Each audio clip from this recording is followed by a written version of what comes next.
ở con là cú bật chỉ riêng mình tên để dương ban châu rúm bạn giang là o bờ sờ khi nào rồi đọc bên này hơi dương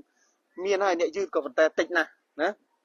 ở con nhà khang mình tên hay pe để châu là cú này nữa pe để châu đạp là cú bạn phương mấy đặt đai ở trăng đạp từ đấy ham lụ họ báo bạn ham quạch kia ham để dây kia từ đấy cái chia số chi thua muối nó pe để châu đạp lục rúឬក៏នៅពេលដែលថ្ងៃអនាគតយើងខ្លាយទៅជាបុគ្គលិកនៅក្នុងក្រុមហ៊ុនឬក៏អីមួយគឺគេត្រូវតែឈោបែបនេះឯងតែណាឈោដាក់ដែរដែលយើងតែងឃើញ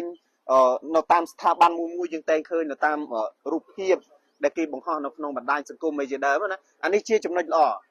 កុំឲ្យសោះឈោលក់ហប៉ាវឈោអបដៃយើងនិយាយអំពីថាតែនេះអាយុច្រើនជាងយើងផងយើងឈោអបដៃឈោអីនេះគឺវាមើលទៅគឺវាឆ្កងតែណាឆ្កងមានន័យថាវាមិនសម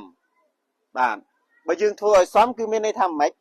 មើលទៅវាឥតទើសមែនទេមើលទៅវាមកអាចទទួលយកបានតែណាបាទ